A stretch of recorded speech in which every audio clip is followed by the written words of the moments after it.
Třetí a poslední pohlednice z Filipín.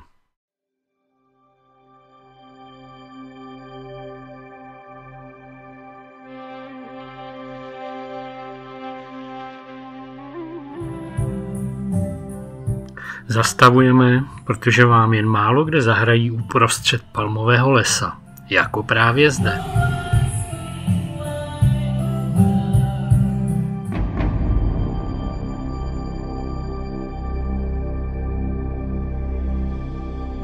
Další přestávku máme jako všichni ostatní v zeleném tunelu.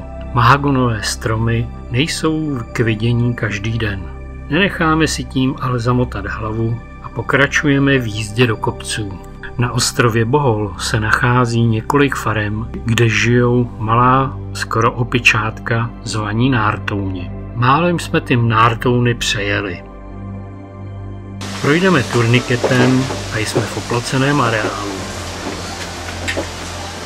Málem jsem už natáhl ruce, že je to pro mě to občerstvení. Minula mě jako vzduch.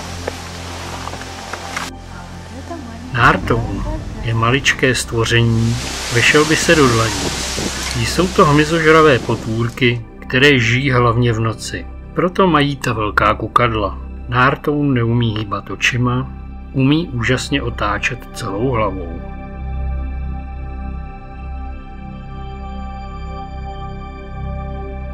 Velmi dobře skáče ve větvích a tento pohyb stabilizuje velmi dlouhým ocasem. Zatímco my skotačíme na úzkých chodnících, abychom zdolali úbočí kopce, nártouni po nás sotva mrknou. Filipínská pracovnice parku pomáhá lidem hledat nártouny ukryté pod listy.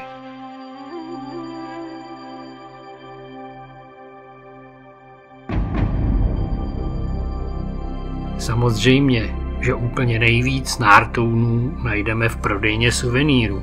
Ti hodnější si mohou pohovět v regálech a ti zlobivější visí na háčcích. Motorku mezi ostatními nacházíme lehce, hlídá ji několik policajtů. Nasedáme a vyrážíme zpět.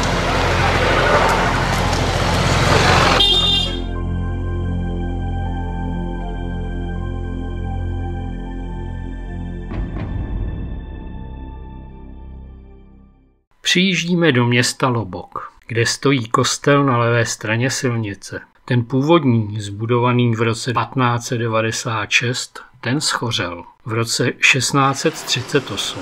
Byl totiž dřevěný. Roku 1670 začali stavět nový kamenný, který dostavěli roku 1734.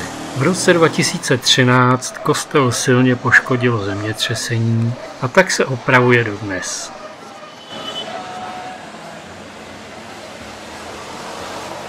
Téměř umíráme hlady a tak se štěstím kupujeme lístky na poslední jídelní loď. K nalodění je nutné přeběhnout zvláštně nedodělaný most.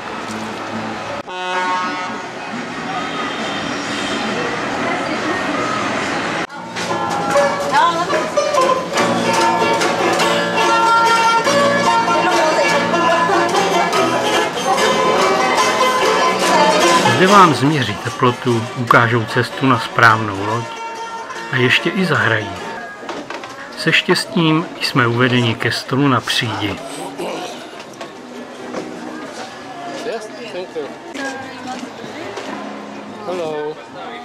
Rádi bychom pivo, ale pozor, platí se zvlášť. A nyní ke stolu a vybrat si nějakou dobrotu k tomu pivu.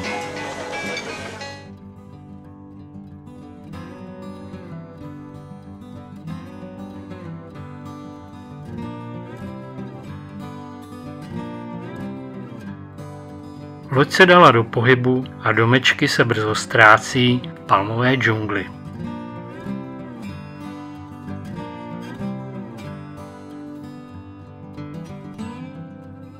Přirážíme k pontonu, kde nás zpěvem a úsměvem vítají domorodé ženy.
Kouzlo zelené divočiny zkazila protijedoucí loď a další pontonová chaloupka, u které ale nestavíme.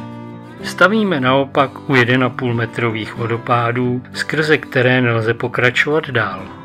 Nezbývá než otočit loď zpět.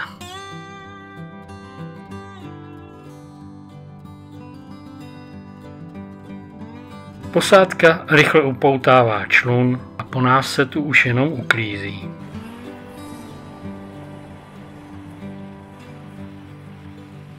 Sebelepší jídlo se při dlouhé jízdě na motorce uklepe a tak se těšíme na pořádnou večeři.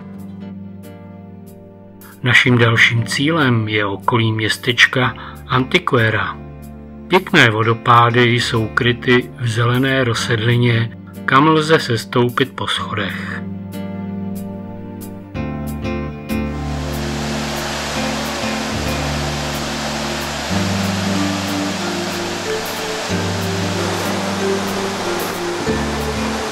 Pod vodopády je střížka, kde se lze převléct.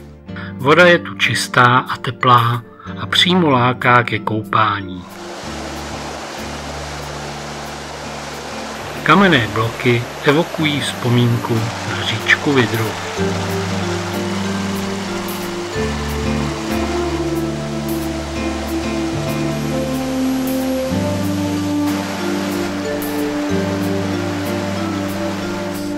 O 3,5 kilometru dál má být jeskyně. Nacházíme rybník, náhon či levadu. Jeskyně, ze které vytéká říčka, by se dala zdolat jedině po 4, což bez průvodce nechceme.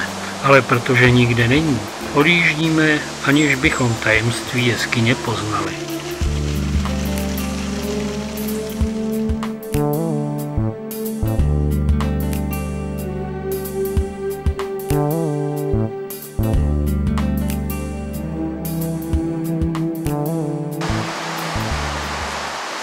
Další den téměř celý propršel. Déšť dělal takový rámus na plechové střeše, že se hlučné okolí naprosto vytratilo. Vyčasilo se a musíme si koupit lístky na loď. Kde najít pokladnu, to už víme. A tak je to pro nás hračka. Knižní průvodce se zmiňuje o městě Taglivaranu jako o naprosto nezajímavé aglomeraci, až na ten přístav. A tak jsme se pustili do bádání, zda má Bedecker pravdu. Jako orientační bod si volíme obchodní dům a na jeho parkovišti před ním necháváme motorku. Stoupáme do nejvyššího patra a ouha, do dalšího patra už lze pokračovat jen na vlastní nebezpečí. Eva cítí, že by mohla objevit kabelku svých snů, no ale nezdařilo se. Na ulici kolem obchoďáků se prodává ovoce a my konečně zjišťujeme, jak se některé ty dobroty jmenují.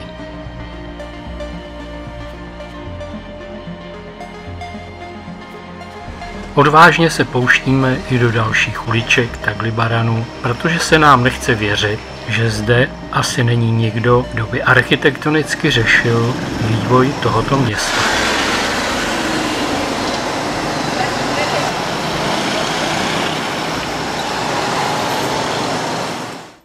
Ostrov Panglao je sice malý, ale na pěší výpravy to není. Motorka nám dobře slouží k hledání klidných koutů severozápadního pobřeží. Zvolíme si cestu a necháme navigaci, ať nás dovede na břeh moře. Zde například končí cesta strmými schody k vodě.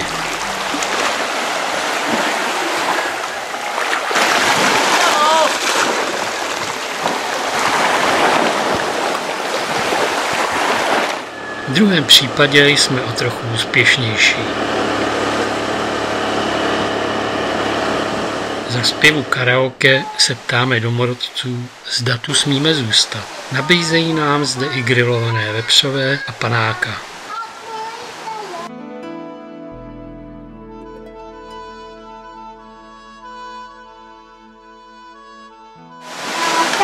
How many longs in Bohol? Stay in Bohol. Tomorrow we drive away. Jo, tady by se mi to líbilo. Třetí pokus nás přivedl do rybářské vesnice. Čluny vytažené na břeh, bouda s oltářem a úžasný klid. Ten tu trochu ruší popíjející parta rybářů.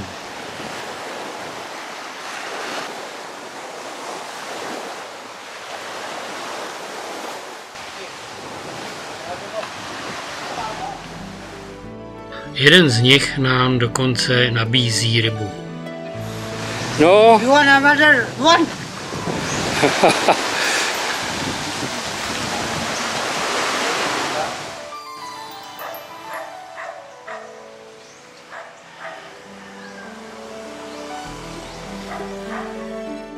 Poslední pokus zarostlého auta v palmách nás dovádí do palmového háje jakéhosi rezortu. Laskavý dozorce nás dokonce pouští i dál.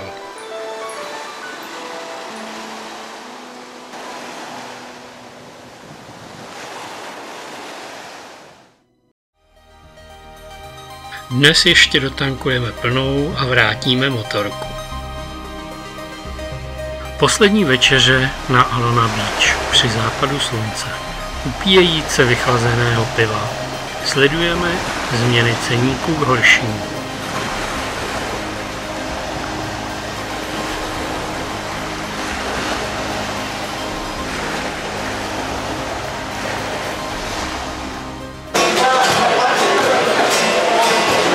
Taxík nás odvezl do přístavu, kde v čekárně za příšerného rámusu očekáváme příjezd lodi.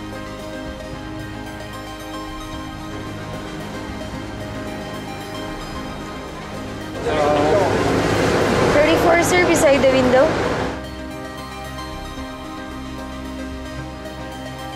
Uvnitř lodi vládne silně vychlazeno. Jen co jsme vyjeli, spustil se liják a vítr zvedal slušné vlny.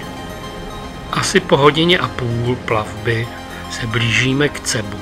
Jako když mávne proutkem, najednou je modro nebes.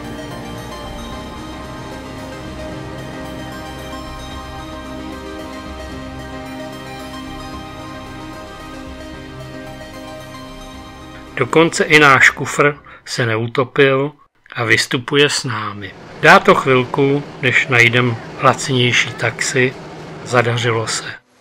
A jsme zpět ve známém hotelu. Vítají nás 2 živé a 2 dřevěné slečny.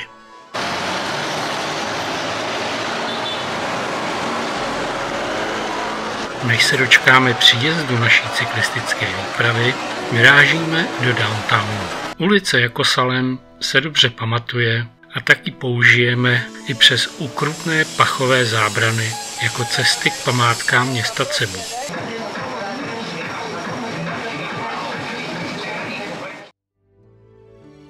Bazilika Minore del Santo Niño je nejvzácnějším kostelem v Cebu. Ochraňuje sošku Jezulátka. Byl založen roku 1565. 3krát schořela a roku 1737 byla dokončena do barokní podoby. Víra Filipínců v Boha je neskrývaná a velmi silná.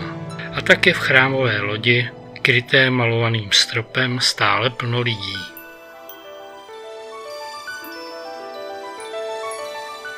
Za to klášterní zahrada je oázou klidu. A tak není divu, že tu někteří stvrdnou na dobro.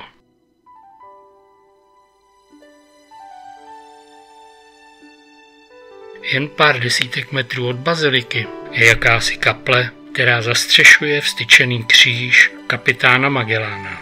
Nyní už jenom kopie samozřejmě.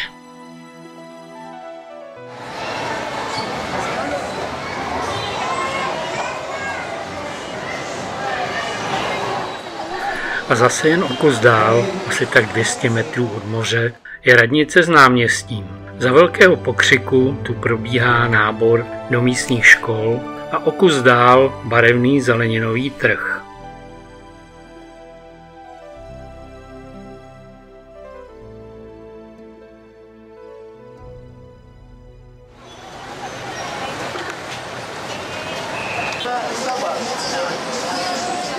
Proplétáme se špatně průchozími uličkami zpět k hotelu. Na každém kroku někdo něco prodává a tak je trh vlastně všude.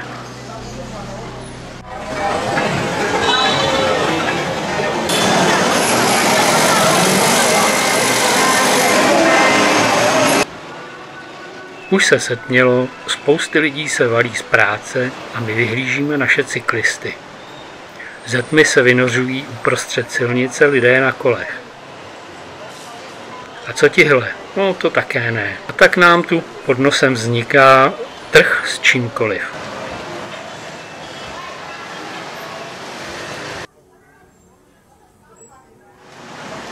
Začíná pršet a jdeme se schovat. A koho to v recepci nevidíme? Jak nám mohli uniknout? Usměvaví, umytí se chystají na večeři.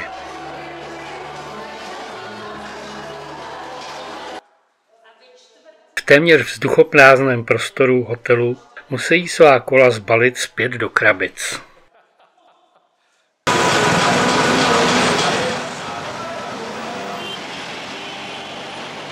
Poslední dopoledne před odletem jdeme navštívit Carbon Market.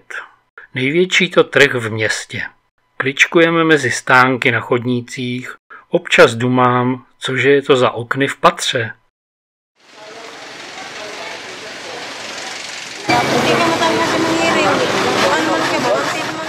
Tak nevím, staví si stánek nebo v tom horku ještě topí. Trh z drůbeží je dost drsný.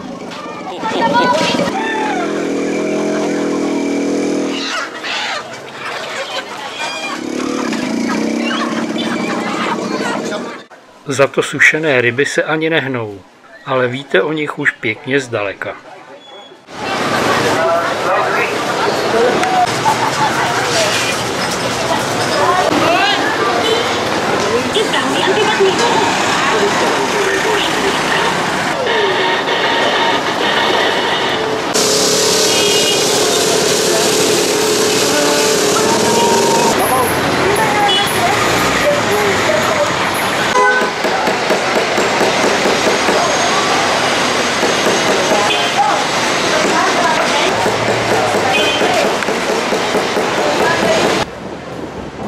Na letiště v Cebu opět jedeme v autech s bednami. Zápasící žena s bednou.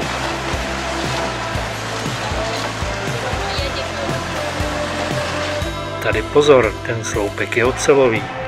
Využíváme poslední možnost vrátit místní peníze a směnit je za dolary, protože koruny nevedou.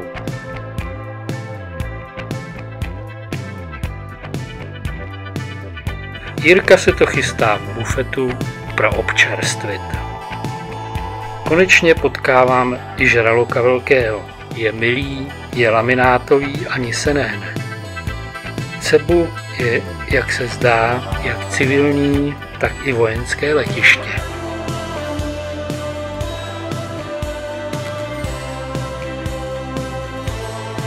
A konečně je tu náš stroj. Piloti v kabině si něco počtou a my nastupujeme do vymrzlé kabiny, kde se nedostává dek. Máš nás kameru, jak jsme tady zahalený. A sám se taky tady má na sobě deku nedobere. Jsme nabalení. Mezi přistání v Clarku nám deky dopřál, ale odbavení trvalo pěkně dlouho. A tato paní se tak snaží letět napřed.